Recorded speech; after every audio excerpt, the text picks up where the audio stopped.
Hello friends, welcome to Knowledge Life. Friends, आज का जो वीडियो होने वाला है वो एडुटेरिया करंट अफेयर का होने वाला है, जो कि रिसेंटली में ही लॉन्च हुआ है। और ये आने वाले जितने भी एग्ज़ाम्स हैं उन सभी एग्ज़ाम्स के लिए बहुत ही ज़्यादा महत्वपूर्ण होने वाला है, क्योंकि करंट अफेयर ही एक ऐसा सेक्शन है जिसे किसी भी एग्ज़ाम में प्रश्न पूछे ही जाते हैं, चाहे वह रेलवे हो, एसएससी का कोई सा भी एग्ज़ाम हो या पीसीएस के किसी भी एग्ज़ाम में प्रश्न पूछे ही जाते हैं। और अगर हम लोग वहीं बीपीएससी 66 की बात करें तो वहाँ पे लगभग 30 से 35 प्रश्न जो है वो करंट अफेयर्स से ही देखे गए थे। और तो आप लोग इसको बिल्कुल भी इग्नोर ना करें, क्योंकि करंट अफेयर ही एक ऐसा सेक्शन है जो आपके एग्ज़ाम में अच्छे मार्क्स दिलाने में बहुत ही अहम भूमिका निभाती है। और आपको बता दूं कि ये एडुटेरिया का करंट अफेयर्स वार्षिकी 2022 है, जिसे किसी भी एग्ज़ाम में यहाँ से करंट अफेयर्स के सवाल पूछे ही जाएंगे। और ये बिल्कुल नए पैटर्न पर आधारित है, जिसमें टोटल 15 प्रैक्टिस सेट होंगे और प्रत्येक सेट में कुल 50 प्रश्न होंगे, जो कि एग्ज़ाम के दृष्टिकोण से बहुत ही महत्वपूर्ण होने वाला है। और मैं दावे के साथ कह सकता हूं कि एडुटेरिया के इस नए करंट अफेयर के सेट से किसी भी एग्ज़ाम में प्रश्न पूछे ही जाएंगे, तो आप लोग बिल्कुल इसको इग्नोर ना करें और बहुत ही ध्यान से इस वीडियोस को देखें।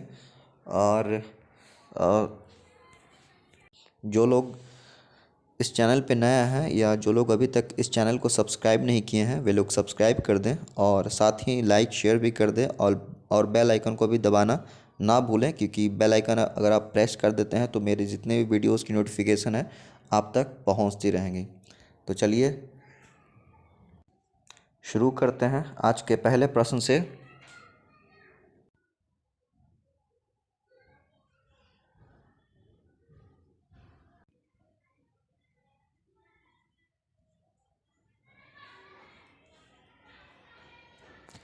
तो आज का हमारा पहला प्रश्न है, आईएमडी द्वारा जारी वर्ल्ड टैलेंट रैंकिंग रिपोर्ट 2021 में भारत को कौन सा स्थान प्राप्त हुआ है।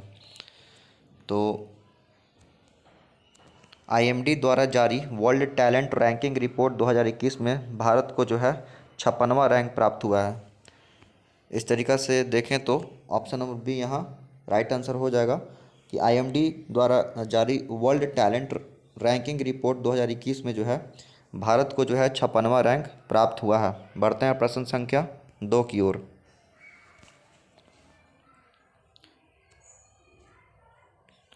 प्रश्न संख्या 2 कह रहा है, गुजरात के किस जिले को 100% जैविक खेती वाला जिला घोषित किया गया है। तो ये गुजरात के किस जिले को जो है 100% जैविक खेती वाला जिला घोषित किया गया है। तो ये किया गया है डांग जिला को। कौन सा जिला? डांग जिला को जो है ये 100% जैविक खेती वाला जिला घोषित किया गया है। बढ़ते हैं प्रश्न संख्या 3 की ओर।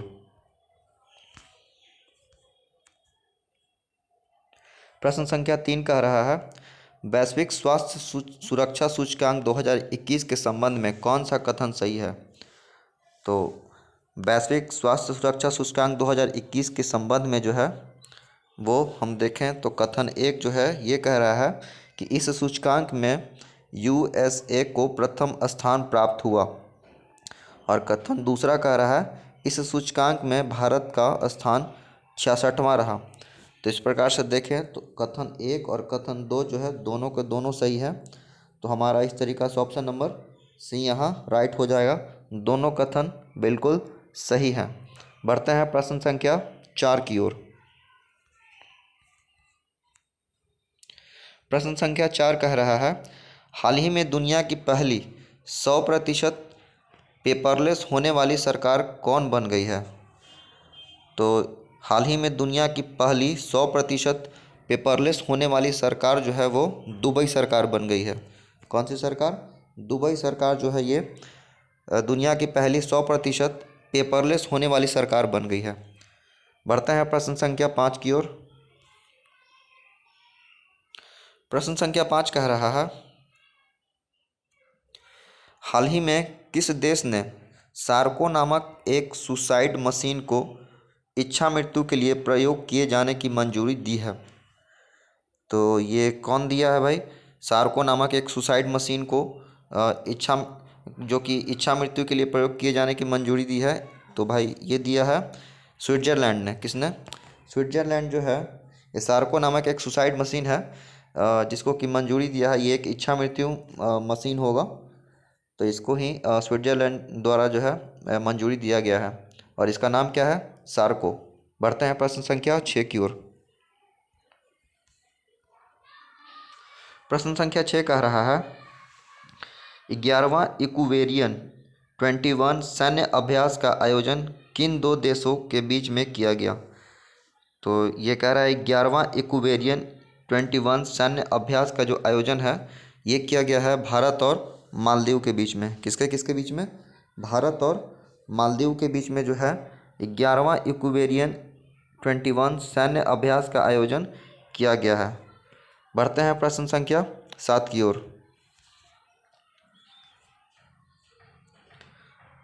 प्रश्न संख्या 7 कह रहा है निम्नलिखित नियुक्तियों में कौन सुमेलित नहीं है? तो इसमें से जो है कह रहा है कौन सुमेलित नहीं है। तो सबसे पहले हम लोग सुमेलित देख लेते हैं। तो अदामा बैरो जो है वो गाम्बिया का राष्ट्रपति है, बिल्कुल सही है। ओलाफ स्कोल्ज जो है वो जर्मनी के चांसलर है, ये भी बिल्कुल सही है। कैथरीन रसेल जो है यूनिसेफ के प्रमुख है, ये भी बिल्कुल सही है। लेकिन जो ये गीता गोपीनाथ है वो IMF के प्रमुख नहीं है, ये गलत है। तो इस प्रकार से हम लोग देखें तो ऑप्शन नंबर डी यहाँ राइट हो जाएगा।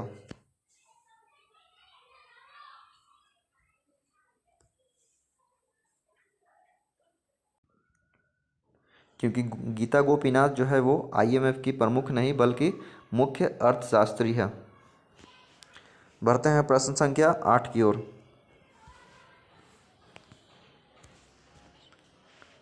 प्रश्न संख्या 8 कह रहा है दिसंबर 2021 में शारदा मेनन जी का निधन हो गया, उनका संबंध किस क्षेत्र से है? तो ये कह रहा है शारदा मेनन जी का निधन हो गया है दिसंबर 2021 में और उनका संबंध जो है किस क्षेत्र से था? तो ये जो है मनोचिकित्सक थी। क्या थी? मनोचिकित्सक। इस प्रकार से इस प्रश्न का जो उत्तर है वो ऑप्शन नंबर ए हो जाएगा। बढ़ते हैं प्रश्न संख्या 9 की ओर।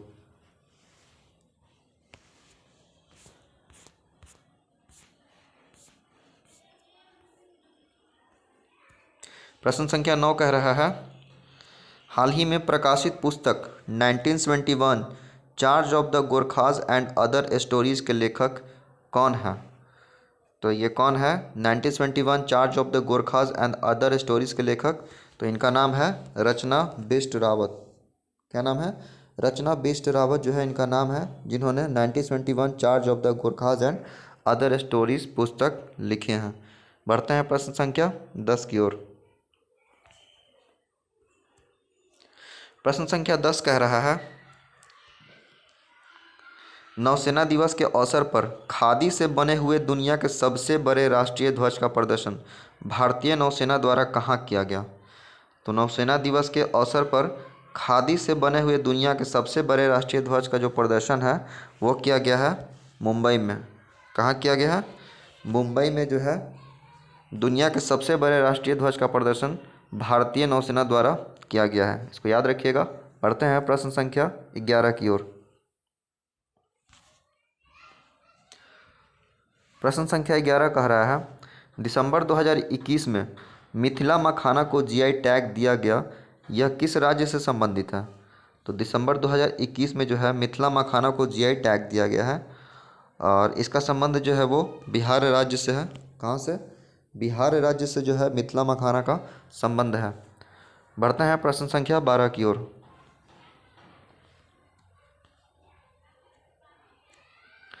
प्रश्न संख्या 12 कह रहा है टाइम मैगजीन द्वारा किसे 2021 के लिए पर्सन ऑफ द ईयर चुना गया है?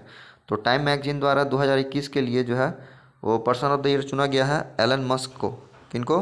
एलन मस्क को जो है टाइम मैगजीन द्वारा 2021 के लिए पर्सन ऑफ द ईयर चुना गया है। बढ़ते हैं प्रश्न संख्या 13 की ओर।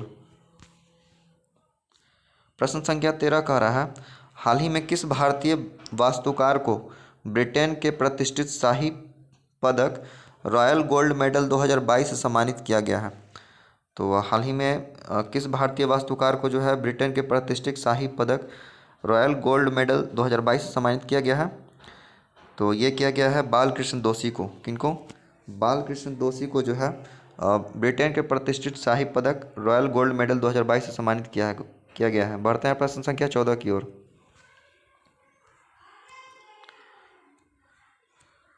प्रश्न संख्या 14 का रहा है जूनियर पुरुष हॉकी विश्व कप 2021 के संबंध में कौन सा कथन सत्य है? तो जूनियर पुरुष हॉकी विश्व कप 2021 के संबंध में जो है ये कथन दे रखा है। तो पहला कथन कह रहा है इसका आयोजन भुवनेश्वर उड़ीसा में किया गया था। तो ये कथन जो है बिल्कुल सही है कि जो इसका आयोजन जो है वो भुवनेश्वर उड़ीसा में किया गया था। और कथन दूसरा कह रहा है अर्जेंटीना ने जर्मनी को हराकर इस विश्व कप को जीत लिया। तो ये कथन भी बिल्कुल सही है। तो इस प्रकार से हम देखें तो ऑप्शन नंबर सी हमारा राइट आंसर हो जाएगा। दोनों कथन सही है। बढ़ते हैं प्रश्न संख्या 15 की ओर।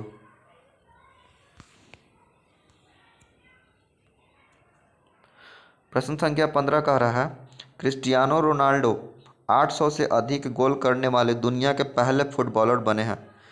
इनका संबंध किस देश से है?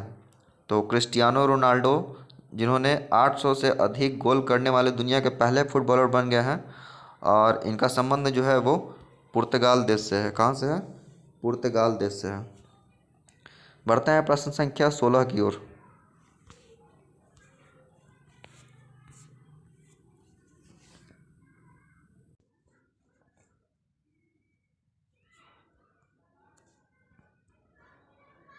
प्रश्न संख्या 16 कह रहा है हाल ही में घोषित किए गए ज्ञानपीठ पुरस्कारों के संबंध में कौन सा कथन सत्य है?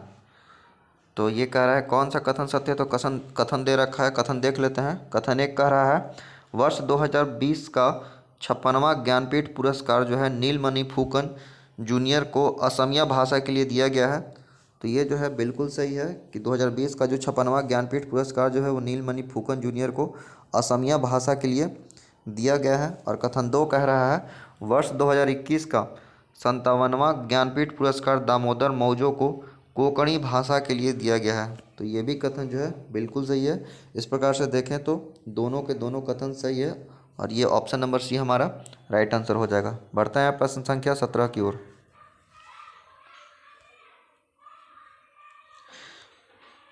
प्रश्न संख्या 17 कह रहा है 31वां व्यास सम्मान वर्ष 2021 के लिए किसे दिया जाएगा?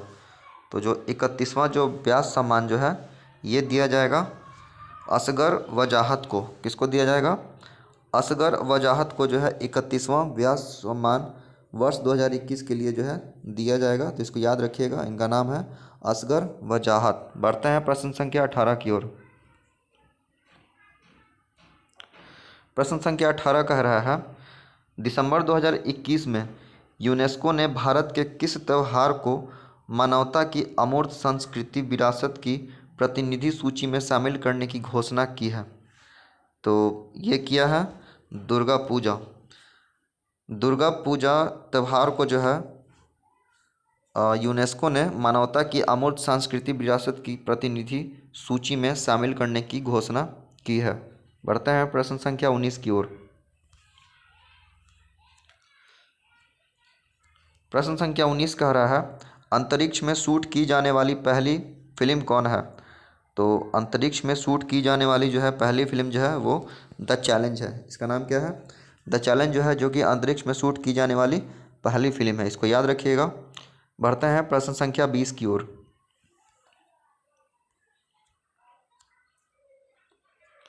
प्रश्न संख्या 20 कह रहा है भारत चीन सीमा के पास 13,800 फीट की ऊंचाई पर सेला सुरंग का निर्माण किया जा रहा है।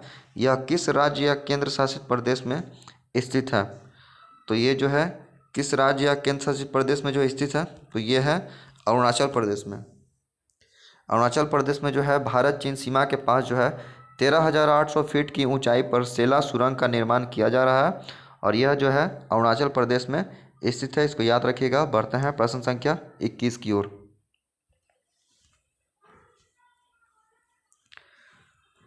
प्रश्न संख्या 21 कह रहा है दुनिया की पहली स्वचालित और चालक रहित ट्रेन किस देश में शुरू की गई? तो दुनिया की जो है ये पहली स्वचालित और चालक रहित ट्रेन जो है वो जर्मनी देश में जो है ये शुरू किया गया है। तो इस प्रकार से ऑप्शन नंबर डी यहाँ राइट आंसर हो जाएगा। जर्मनी में जो है दुनिया की पहली स्वचालित और चालक रहित ट्रेन जो है वो शुरू किया गया है। बढ़ते हैं प्रश्न संख्या 22 की ओर। प्रश्न संख्या 22 कह रहा है 18,000 करोड़ रुपए की बोली लगाकर किस कंपनी ने एयर इंडिया को खरीद लिया है। तो ये 18,000 करोड़ रुपया की बोली लगाकर जो है कौन सा कंपनी जो है वो एयर इंडिया को खरीद लिया है। तो ये खरीदा है टाटा ग्रुप ने। किसने? टाटा ग्रुप ने जो है 18,000 करोड़ की बोली लगाकर जो है ये एयर इंडिया को खरीद लिया है। बढ़ते हैं प्रश्न संख्या 23 की ओर। प्रश्न संख्या 23 कह रहा है बैंकिंग नेटवर्क के माध्यम से प्रत्यक्ष और अप्रत्यक्ष करों के संग्रह के लिए सरकार से मंजूरी प्राप्त करने वाला पहला अनुसूचित निजी क्षेत्र का बैंक हाल ही में कौन बना। तो ये कह रहा है बैंकिंग नेटवर्क के माध्यम से प्रत्यक्ष और अप्रत्यक्ष करों के संग्रह के लिए सरकार से मंजूरी प्राप्त करने वाला पहला अनुसूचित निजी क्षेत्र का जो बैंक है ये बना है कोटक महिंद्रा बैंक। कौन बना है? कोटक महिंद्रा बैंक जो है ये प्रत्यक्ष और अप्रत्यक्ष करों के संग्रह के लिए सरकार से मंजूरी प्राप्त करने वाला पहला अनुसूचित निजी क्षेत्र का बैंक बन गया है। इसका नाम याद रखिएगा, कोटक महिंद्रा बैंक। बढ़ते हैं प्रश्न संख्या 24 की ओर। प्रश्न संख्या 24 कह रहा है किस मंत्रालय के तहत अखिल भारतीय आयुर्वेद संस्थान यानी AIIA ने कोरोना से बच्चों की सुरक्षा के लिए एक प्रतिरक्षा बढ़ाने वाली बाल रक्षा किट विकसित की है। तो ये किस मंत्रालय के द्वारा जो है ये किया गया है? कोरोना से बच्चों की सुरक्षा के लिए एक प्रतिरक्षा बढ़ाने वाली बाल रक्षा किट। तो ये किया गया है आयुष मंत्रालय के द्वारा। किसके द्वारा? आयुष मंत्रालय के द्वारा जो है ये बाल रक्षा किट जो है विकसित किया गया है। इसको याद रखिएगा। बढ़ते हैं प्रश्न संख्या 25 की ओर।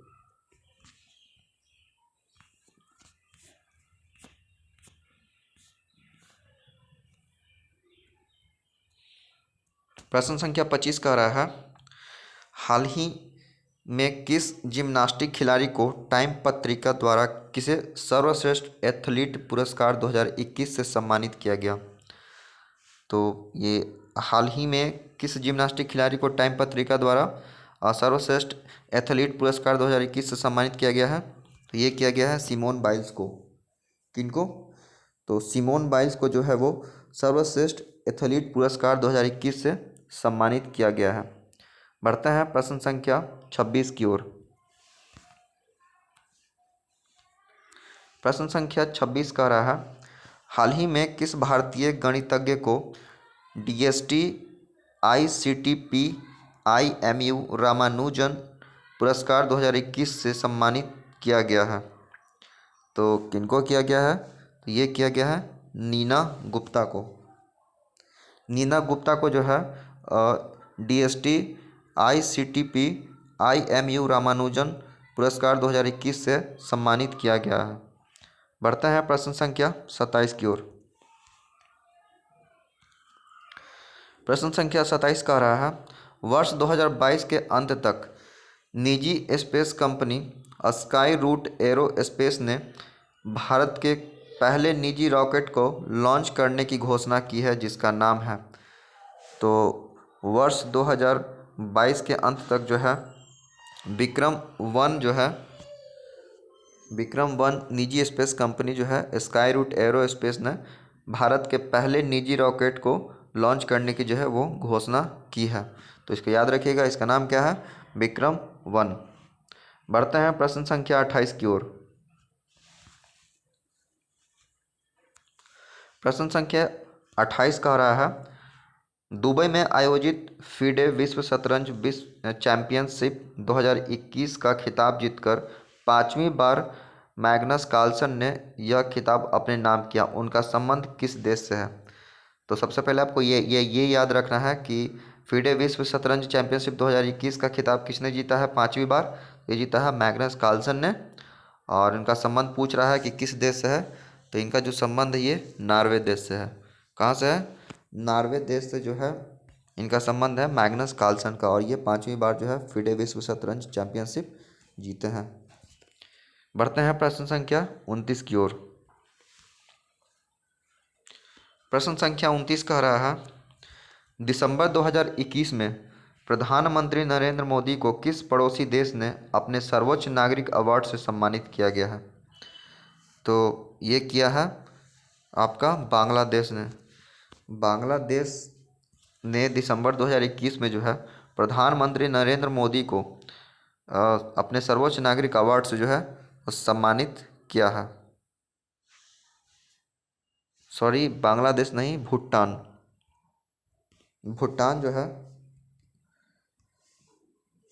जो है दिसंबर 2021 में प्रधानमंत्री नरेंद्र मोदी को जो है अपने सर्वोच्च नागरिक अवार्ड से सम्मानित किया गया है। भूटान को याद रखिएगा, वो बांग्लादेश जो है वो गलत ऑप्शन है। ऑप्शन नंबर सी यहाँ राइट आंसर हो जाएगा। बढ़ते हैं प्रश्न संख्या 30 की ओर। प्रश्न संख्या 30 कह रहा है, 98 साल के इतिहास में पहली बार वॉल्ट डिज्नी कंपनी के बोर्ड अध्यक्ष के रूप में किसी महिला को नियुक्त किया गया है। तो वो कौन सी महिला है जिनको 98 साल के इतिहास में पहली बार जो है वॉल्ट डिज्नी कंपनी के बोर्ड अध्यक्ष के रूप में जो है नियुक्त किया गया है? तो इनका नाम है सूजन अर्नल्ड। क्या नाम है? इनका नाम है सूजन अर्नल्ड जो है, इनको पहली बार जो है वॉल्ट डिज्नी कंपनी के बोर्ड अध्यक्ष के रूप में जो नियुक्त किया गया है। बढ़ते हैं प्रश्न संख्या 31 की ओर। प्रश्न संख्या 31 कह रहा है, निम्नलिखित में से किस देश को अंतर्राष्ट्रीय समुद्री संगठन IMO परिषद में 2 साल 2022 से 23 के लिए पुनः सदस्य चुना गया है? तो वो कौन सा देश है जिसको अंतर्राष्ट्रीय समुद्री संगठन परिषद में 2 साल के लिए जो है पुनः सदस्य चुना गया है? तो ये चुना गया है भारत देश को। किसको? भारत देश को जो है अंतर्राष्ट्रीय समुद्री संगठन परिषद में 2 साल के लिए पुनः सदस्य चुना गया है। इस प्रकार से देखें तो ऑप्शन नंबर बी हमारा राइट आंसर हो जाएगा। बढ़ते हैं प्रश्न संख्या 32 की ओर।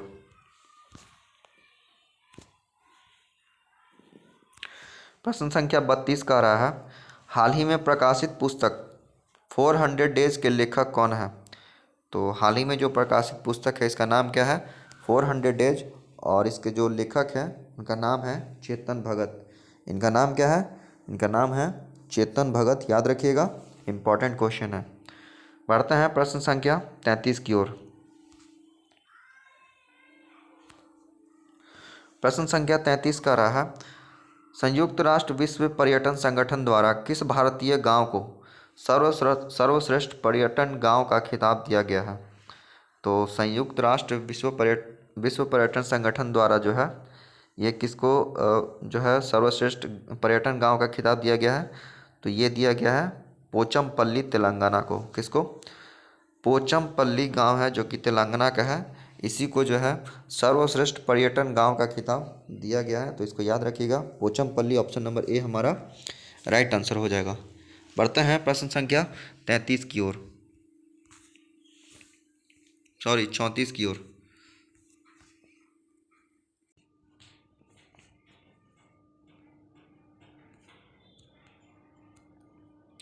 प्रश्न संख्या 34 कह रहा है, अरुणाचल प्रदेश ने किसे अपना राज्य तितली के रूप में घोषित किया है? तो अरुणाचल प्रदेश ने जो है कैसर हिंद तितली को जो है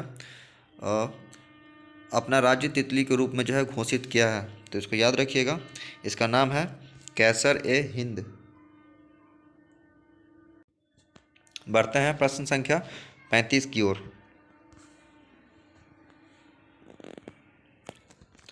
प्रश्न संख्या 35 कह रहा है, भारतीय सेना के साथ किस देश की सेना ने अपने देश के आज़ादी के 50 साल पूरे होने के उपलक्ष्य में संयुक्त साइकिल रैली आयोजित की? तो ये किसने किया है? तो ये किया है बांग्लादेश ने। बांग्लादेश जो है अपने आज़ादी के 50 साल पूरे होने के उपलक्ष्य में जो है संयुक्त साइकिल रैली आयोजित किया है, और किसके साथ? तो भारतीय सेना के साथ। इसको भी याद रखिएगा। बढ़ते हैं प्रश्न संख्या 36 की ओर।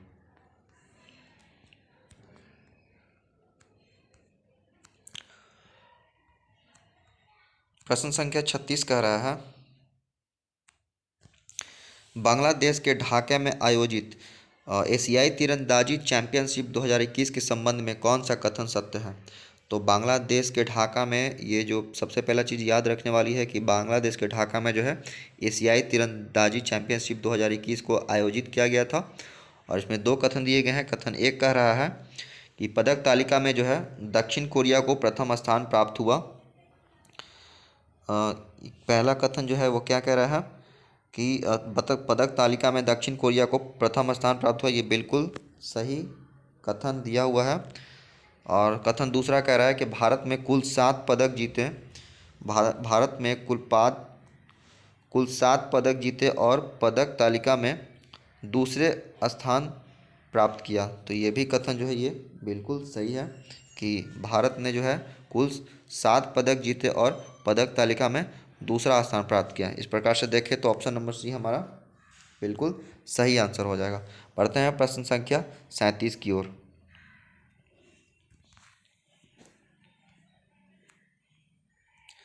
प्रश्न संख्या 37 कह रहा है, 7वां भारत अंतर्राष्ट्रीय विज्ञान महोत्सव का आयोजन कहाँ किया गया। तो ये 7वां कह रहा है, तो 7वां भारत अंतर्राष्ट्रीय विज्ञान महोत्सव का जो आयोजन है ये किया गया है पणजी में। गोवा की राजधानी पणजी में जो है वो 7वां भारत अंतर्राष्ट्रीय विज्ञान महोत्सव का आयोजन किया गया है। बढ़ता है प्रश्न संख्या 38 की ओर। प्रश्न संख्या 38 का रहा है, वर्ष 2021 से 25 तक के कार्यकाल के लिए किस देश को यूनेस्को का कार्यकारी सदस्य चुना गया। तो वर्ष 2021 से 25 तक के कार्यकाल के लिए जो है ये भारत देश को जो है यूनेस्को का कार्यकारी सदस्य चुना गया है। इसको याद रखिएगा, इम्पॉर्टेंट है।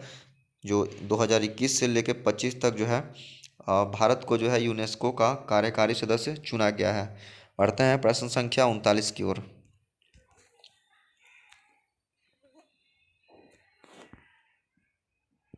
प्रश्न संख्या 39 कह रहा है, बैडमिंटन वर्ल्ड फेडरेशन का प्रतिष्ठित लाइफ टाइम अचीवमेंट पुरस्कार 2021 से किसे सम्मानित किया गया है। तो बैडमिंटन वर्ल्ड फेडरेशन का प्रतिष्ठित लाइफ टाइम अचीवमेंट पुरस्कार 2021 से जो है ये प्रकाश पादुकोण को जो है सम्मानित किया गया है। ऑप्शन नंबर ए हमारा राइट हो जाएगा। प्रकाश पादुकोण जो है बैडमिंटन वर्ल्ड फेडरेशन का जो है प्रतिष्ठित लाइफ टाइम अचीवमेंट अवार्ड से जो है सम्मानित किया गया है। पढ़ते हैं प्रश्न संख्या 40 की ओर। प्रश्न संख्या 40 का रहा, नवंबर 2021 में आयोजित डीजीपी आईजीपी का 56वां सम्मेलन कहाँ हुआ। तो ये हुआ है लखनऊ में। कहाँ हुआ है? लखनऊ में जो है नवंबर 2021 में आयोजित डीजीपी आईजीपी का जो है 56वां सम्मेलन आयोजित हुआ है। इस प्रकार से देखो तो ऑप्शन नंबर ए हमारा राइट आंसर हो जाएगा। बढ़ते हैं प्रश्न संख्या 41 की ओर। प्रश्न संख्या 41 का रहा है, आईसीसी द्वारा वर्ष 2021 में किसे हॉल ऑफ फेम में शामिल नहीं किया गया है। तो आईसीसी द्वारा वर्ष 2021 में जो है किसे हॉल ऑफ फेम में शामिल नहीं किया गया है। तो ये डेविड वार्नर को जो है ये शामिल नहीं किया गया है। बढ़ते हैं प्रश्न संख्या 42 की ओर। प्रश्न संख्या 42 का रहा है, भारत का पहला आईएसओ सर्टिफाइड पीपीपी मॉडल आधारित रेलवे स्टेशन कौन बना। तो भारत का जो है पहला आईएसओ सर्टिफाइड पीपीपी मॉडल आधारित रेलवे स्टेशन जो है ये बना है वाराणसी रेलवे स्टेशन। कौन सा रेलवे स्टेशन बना है? तो वाराणसी रेलवे स्टेशन जो है ये आईएसओ सर्टिफाइड पीपीपी मॉडल आधारित रेलवे स्टेशन बना है। बढ़ते हैं प्रश्न संख्या 43 की ओर। प्रश्न संख्या 43 कह रहा है, किस भारतीय महिला को संयुक्त राष्ट्र में महिला प्रवक्ता नियुक्त किया गया है। तो किस भारतीय महिला को जो है संयुक्त राष्ट्र में महिला प्रवक्ता नियुक्त किया गया है। तो ये किया गया है जोया अग्रवाल को। इम्पॉर्टेंट है, इसको याद रखिएगा क्योंकि ये भारतीय महिला है जिनको जो है संयुक्त राष्ट्र में महिला प्रवक्ता नियुक्त किया गया है। बढ़ते हैं प्रश्न संख्या 44 की ओर।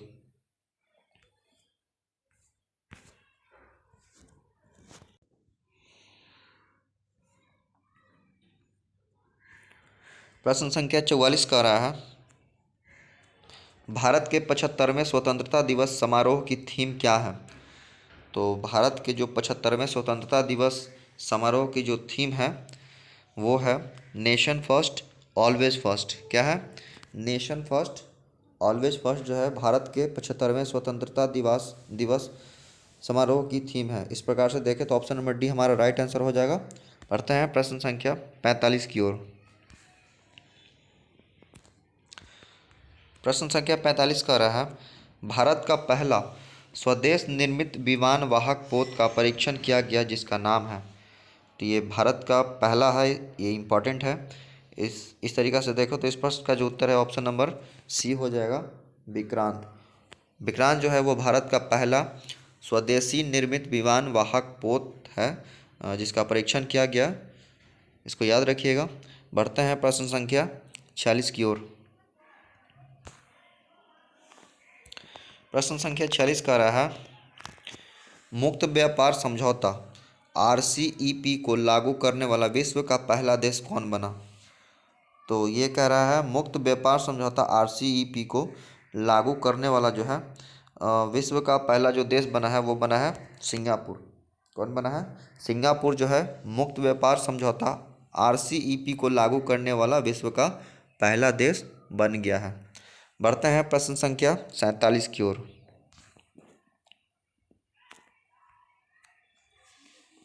प्रश्न संख्या 47 का रहा है, भारतीय मूल की किस महिला को अमेरिका की एसोसिएट अटॉर्नी जनरल अटॉर्न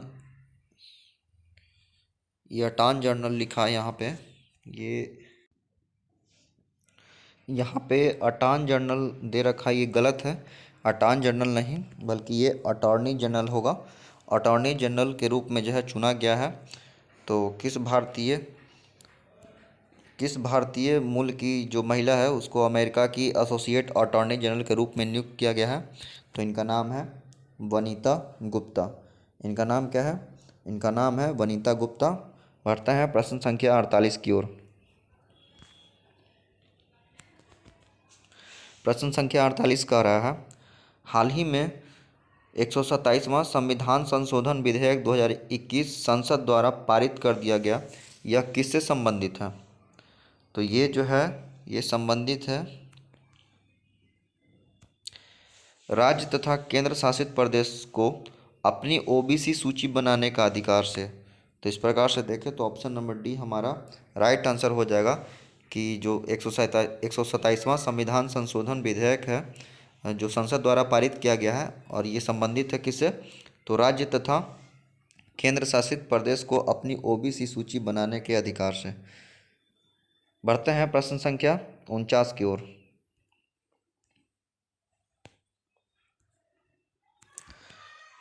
प्रश्न संख्या 49 कह रहा है, वर्चुअली आयोजित P4G सम्मेलन 2021 की मेजबानी किस देश ने की है? तो वर्चुअली आयोजित P4G सम्मेलन 2021 की जो मेजबानी है वो दक्षिण कोरिया के द्वारा किया गया है। किसके द्वारा? दक्षिण कोरिया के द्वारा जो है P4G सम्मेलन 2021 को मेजबानी किया गया है। बढ़ते हैं प्रश्न संख्या 50 की ओर जो कि हमारा अंतिम प्रश्न होगा। प्रश्न संख्या 50 कह रहा है, भारत का पहला वाटर प्लस शहर किसे घोषित किया गया है? तो भारत का पहला जो है ये वाटर प्लस सिटी इंदौर को घोषित किया गया है। इसको याद रखिएगा, ये मोस्ट इम्पॉर्टेंट है क्योंकि ये भारत का पहला है और भारत का कोई भी चीज़ पहला होता है तो इम्पॉर्टेंट बन जाता है। तो इस प्रकार से देखो तो इसका आंसर जो है वो इंदौर हो जाएगा। तो फ्रेंड्स ये थे एडुटेरिया करंट अफेयर वार्षिकी 2022 के कुछ प्रश्न जिन्हें हम लोगों ने आसानी से कवर कर लिया। और आप लोगों से रिक्वेस्ट है कि एडुटेरिया के इस करंट अफेयर को इग्नोर बिल्कुल भी ना करें क्योंकि आने वाले हर एग्ज़ाम में यहाँ से प्रश्न ज़रूर ही देखने को मिलेंगे और ये वन लाइनर का प्रश्न है जिसे याद रखना बहुत ही ज़्यादा आसान है। और यदि एक बार में याद नहीं होते हैं तो वीडियो को दोबारा देखें जिससे ये सभी के सभी प्रश्न आपके दिमाग में एक बार में सेट कर जाए और आने वाले हर एग्ज़ाम में इसका लाभ उठाएं। और जो लोग इस चैनल पे नए हैं और जो लोग इस चैनल को सब्सक्राइब नहीं किए हैं वे लोग सब्सक्राइब कर दें, साथ ही लाइक और शेयर भी कर दें। और प्लीज़ जितना ज़्यादा हो सके उतना इस वीडियो को शेयर करें अपने फ्रेंड्स ग्रुप में, फेसबुक, इंस्टाग्राम या अन्य किसी भी सोशल मीडिया पर शेयर करें। और जो लोग इस वीडियो का जो जिससे लोग इस वीडियो का फ़ायदा उठाएं और साथ ही इस यूट्यूब चैनल को भी शेयर करें। मिलते हैं अगले वीडियो में। धन्यवाद। Take care.